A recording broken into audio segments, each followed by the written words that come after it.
So welcome on stage, Aurélie Pauls. Thanks for being with us. Your applause. Thank you. Aurélie is, I think, well known in our industry. Who doesn't know her should look her up, definitely. Worked in our industry itself in the area of analytics. Nowadays is more in the area of privacy and trying to convince us. Let's rephrase it like this, and you can tell later on in different words, but convince us that privacy is nothing we should just kind of chip away and say, yeah, it is there. It's like something else. We just need to have it. It is more something we need to take focus on. And I think you're doing this since now 2 or 3 years, really to your heart and in public. I've seen speaking you with Rick together on a podcast. That's why we originally wanted to have you and Rick here together discussing this topic. So unfortunately, Rick is not here. So I try to fill in his footsteps. I don't know if I can, but it is more about you and your knowledge about privacy. So welcome on stage. Well, thank you. Thank you for having me. And I've been doing this for a while. So initially in the digital analytics industry, I started off with Web Trends Log Analyzer, and remember when DoubleClick was not part of Google. And it got me worried. It got me worried after selling my co-founded startup in digital analytics. And so about 10 years ago, I started looking at this thing called GDPR. That was being discussed because I had seen data setups that kind of worried me. And this idea that you could share cookies that could sync between, you read a newspaper about cooking, for example, wonderful pavlovas or other types of recipes, and then you watch sports or you're interested by something else and you could create profiles. It made me worry. And so I kind of started, before the GDPR. And I still, this is my network that used to be part of my professional trajectory. So I still listen to everybody, and I'm really happy to always have conversations to explain a bit where these privacy legislations are going, not just GDPR, but also what's happening in California, what's happening in the United States, what's happening in China, in Australia, in different countries and all around the world, because data is useful we've heard it through the entire day to support our business decisions. It's not easy. There are a lot of vendors also in the game, but it's also about trying to find this balance between uses of data and respect for fundamental rights such as privacy and other fundamental rights as well. So it's the cake gets bigger and bigger, and we just need to collaborate on this, I think. Exactly. And I think it's so for a company like ours, we need to look at kind of every country because we are operating worldwide. So privacy and the regulations in every country is very important to us. Next to our history, especially in Germany, doing mail is something where privacy is the highest goods you can have. You deliver a mail from A to B, and the trust from the people who give you the mail is kind of, you look after this and I trust you, you don't look into it, you just deliver. So we try to transport this in our digital area, and we don't just try, we do. We bring this into our digital area in we say no consent, no tracking, which is important for us. And also in regards of this event, we thought, and I try to go into the discussion now a little bit. We thought about this event, Frederick and myself, and later on with the complete team. It's like, how should we set this up? What is important for us? And as we, I think, said today, a lot of times, knowledge sharing is our goal. We want that people go out of this event, and if it's just one person who says, fantastic, I have an idea, I want to kind of think about in the next days and perhaps use this somewhere in my business, then this is a win for us. But doing this, we don't need leads. We don't need email addresses. Yep. So why should we do registration and so on and so on? But actually, a lot of events do this. And I want to tackle with you a little bit. If you set up an event like this, let's go through the topics which, as an event organizer, you perhaps tackle also from a marketing perspective, and let us show what, from a privacy perspective, is important to look at, and how we can have this trust from users to watch this session, even if you have to register. Sure. So, as you mentioned, I mean, your event is a bit specific in the sense that you're not looking for leads, which is often not the case. I mean, as for example, DPO for CDPM Particle, we do more and more events with our partners, and in that sense, we, for example, also have checklists for our partnership teams to make sure that they go through the process when we are creating events. And so, because what happens when certainly you do, for example, events together with other legal entities, your partners, or people you work with or collaborate with, is that you're going to exchange leads. And so, in that sense, initially, the first question is always going to be who is responsible initially for the collection of that data, or, for example, setting up a website where either you're using cookies or you maybe have a form where you want to collect email addresses. So I suppose we've all heard about the e-privacy directive and the fact that we need to start setting up cookie consent banners for certainly cookies, trackers, pixels, and things like that. And so I think we've all been through the crawling of our websites to understand which kind of tools are being used, setting up the consent management platform to decide which cookies are going to require consent, and then making sure that these tags are fired only after consent has been rendered, which is kind of a classical one. The one a lot of people forget about is once you've decided which trackers you're going to keep, you actually need data protection agreements with these vendors, which are data processors for you as a data controller, to make sure that if there are requirements or requests from data subjects, you would collaborate to make sure that these rights are being respected. Let me shortly rephrase this. So if I set up a website and I have a collector on this website, because I think it's nice to know, kind of perhaps for remarketing reasons or whatever, collect those information, we drive people to the website, then I will be the data processor. That's the first thing. No, you will be the data controller. Thank you. You are the data controller. Yeah. And the next step then, but I have to take care that there is an agreement with the data processor that I can use the information from the person who comes in and gives me his data or her data. Well, it's not the data processor that has to agree. The agreement between the data controller and the data processor is about data subject rights. Mm-hmm. It's called the data processing agreement, typically.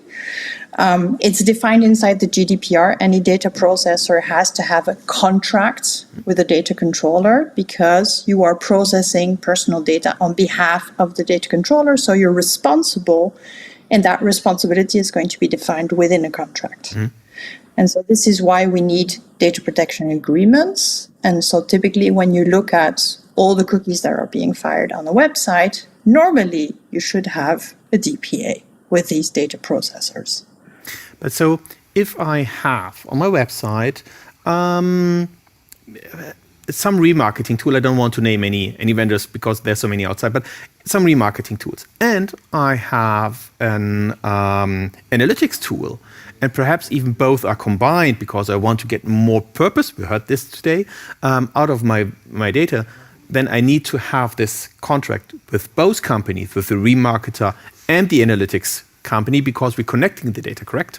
Even if the analytics vendor in the first hand doesn't collect any privacy or personal data, if we connect the information, then we have something which needs a contract. Yes, potentially. So the contract is there once personal data is processed. And so you're hinging on this very, gray area that is often discussed. And certainly at the beginning of the GDPR was like, oh no, analytics data, it's not personal data. And this is where the GDPR broadened the scope to say, no. Everything that has to do with cookies and trackers and things, it's personal data. There's no discussion anymore about it.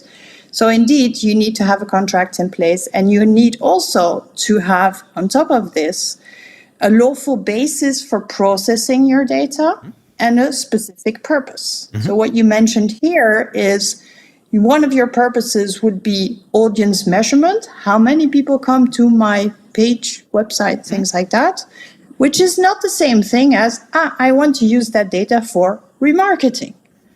So it would be two specific contracts, two specific purposes, and where you need to define the lawful basis for this as well. Let me take another example. Let's imagine I am a customer of DHL, and I log in and because I want to send a package or things like that, and I have a contract with DHL. So I log in. This is not about cookies. It's about I have an account, and I'm doing things on your website because I have them. My lawful basis for processing that, or the lawful base of DHL and the processors you're using, is not going to be consent. It's going to be contract, because you have a contract with me as a data subject. So you can process this to, for example, send my invoice. You are not going to ask me for consent to send the invoice because, well, logically, if I don't want to pay the invoice, I'm not giving my consent, and you don't get paid. So in that logic, it's very important to understand that we are talking about different vendors. We are talking about different purposes for processing data. And we are also talking about different lawful bases to make sure that this processing is compliant under the GDPR. This is very specific for Europe. We really say personal data means a lawful basis and a purpose. In that sense, when we talk about digital analytics, it means you need consent, certainly for the cookies. But for example, the United States doesn't work in the same logic. They don't talk about opt-in, they don't talk about the lawful basis. They say opt-out for sale of data is enough for now. So the logics are not the same when you look at the different markets. The fact remains that as DHL is a German company, you need to apply the GDPR everywhere. Exactly. So it's not as if you have a customer in Australia or in India and you say, no, they get less rights than the Europeans. You can't do that because you're a European company and you're not allowed to discriminate. That's why you will find a consent banner on all our country websites, because exactly this. So we have now a person on our website, and we have the contract with the data processor, so we are fine. And then we do an event. And as you said before, if you want to have a lead, then you have a lead form. So you fill out your email address and perhaps your name and sometimes an address or whatever, or kind of your company size and so on and so on. In this moment, I again hand over personal data to someone, to company, like now let's take us to DHL. So in this moment, what kind of privacy regulation I need to look up or think about if I ask for this lead information, like an email address or something, and what can I do with this information later on? Yeah, so I had the issue earlier this week because I, for example, downloaded a white paper from a company, and it was to get access to the white paper. I wasn't asking for anything more, and I was happy to exchange my data for that white paper. Funny thing is, a week later, I get a newsletter subscription. I never consented to the newsletter. So there's a slight issue here, and there's also a bit of a gray area when certainly you register for an event, something also, for example, when you give a business card to somebody. How does somebody confirm that, you have given this, or do you ring a bell, or things like that. It's kind of, for a business purpose, there's some form of a legitimate interest to exchange that information. I give you my email, you give me a white paper, there's a legitimate interest, there's nothing else.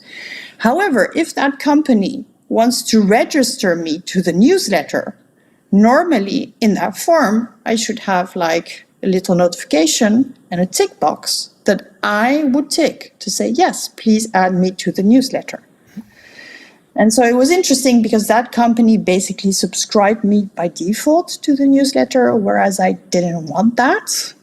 It's not ideal because my purpose for the white paper is not the same thing as being contacted for direct marketing. And direct marketing is a very specific purpose, where under the legislation, it really says you need consent.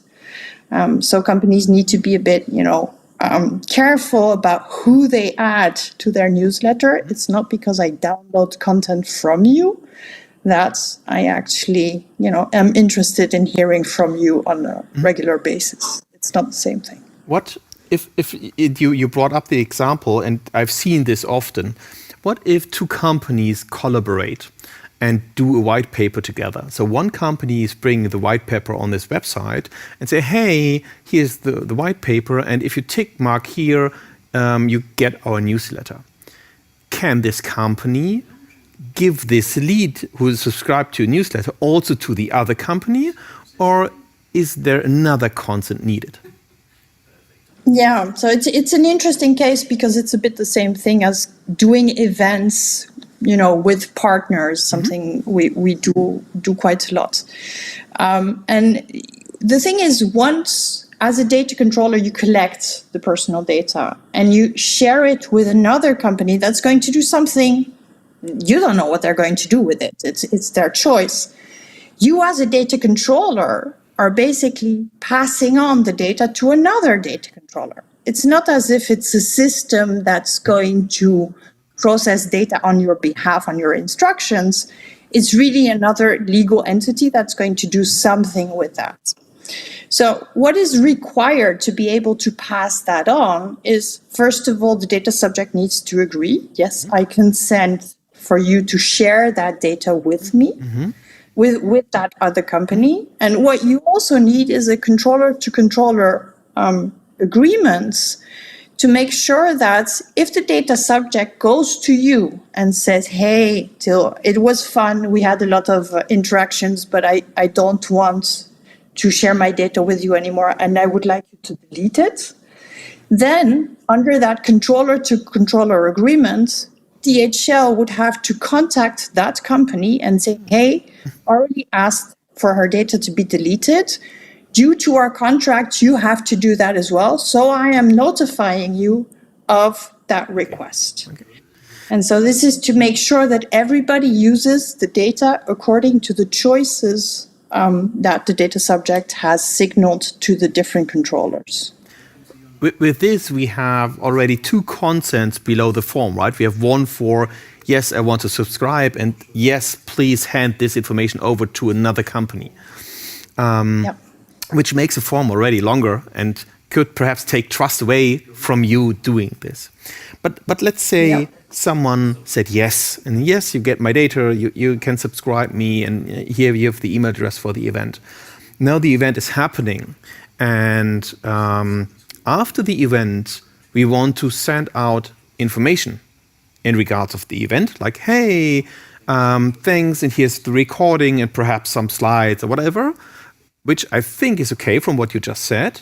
But can I, in the next step, advertise my next event based on this, or do I need a different consent?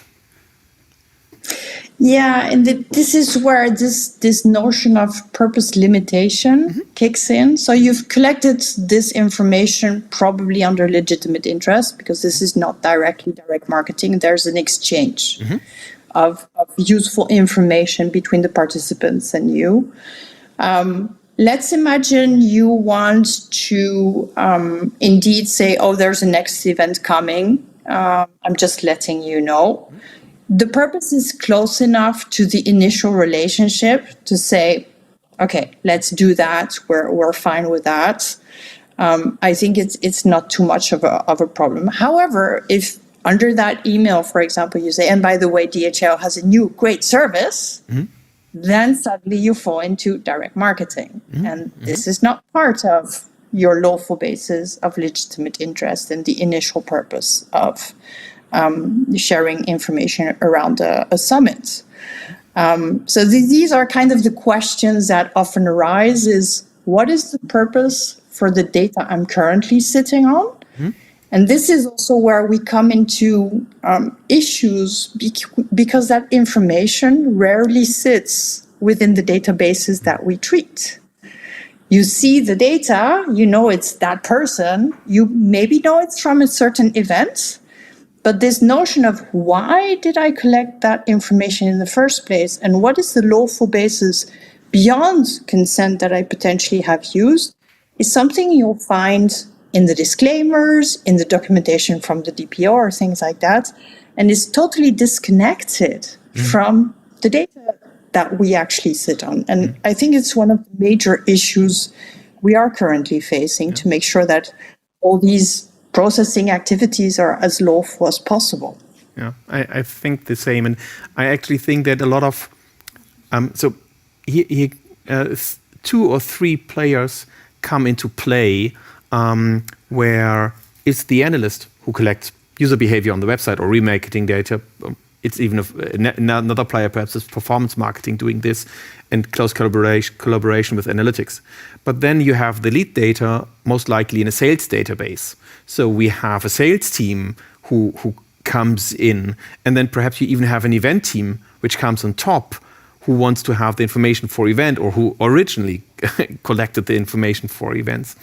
And I think a lot of those people are not aware of, and not because they want to do evil, it's more like they are never learned it, they never were instructed that this could be an issue and that this is important to understand. That's actually why we do this, right? We want to inform, that's why I ask those questions to you, so people get kind of from the beginning what they need to think of. If you now think we have information in a sales database, the leads, the personal information, Aurélie Paul signed up for this event, I know your name, I know your email address, perhaps even more information. On the other hand, I have user behavior data in analytics. Or this person XYZ, because in this moment it's anonymous, has a newsletter subscription done and something else. If I want to join this information, so I have more information about Aurélie, then we get into another conflict of, I don't want to say conflict, but into another level of privacy regulation. What is needed if you want to do something like this? Yeah, so this is where we start getting into this notion of profiling and start building basically, clearer pictures of individuals beyond this. I am exchanging my data for a certain purpose and a certain lawful basis. It's a complicated challenge, I think, to define how you can then activate the data and how far you can go with respect to that. To be fair, when certainly we talk about, being compliant with legislation, there needs to be incentives also from the business to make sure that, they actually do the right thing. And these incentives are basically inscribed in risk. What is the risk that I get fined? What are the consequences that I get a letter from, Schleswig-Holstein's supervisory authority. I don't know where you're based. I don't remember. But these are often questions that basically come up is to say, okay, how is my risk if I actually do that and go overboard? And, I've noticed Aurélie looks a lot at this kind of content, and she's not a customer for the moment, but I've noticed that customers who do also look at this have bought that. So let me recommend to Aurélie that she does that. Audience lookalikes and things like that are very murky, I think, in terms of privacy compliance obligations, Whether the supervisory authorities have caught up with that for the moment and whether risk actually exists is another question.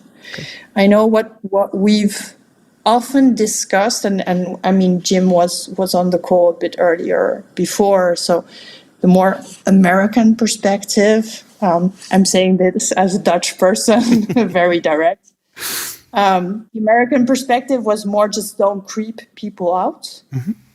Which I totally understand. We've seen really bad experiences that have popped up through the last couple of years.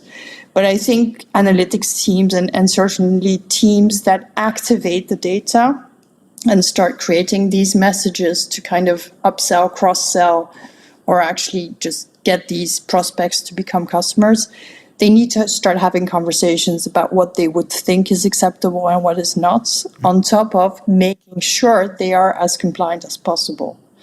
So I think we are still at the moment of let's try not to creep people out. Mm-hmm. I would imagine within 6 months or a year, we will start documenting why we consider that this data processing operation is lawful. Mm-hmm.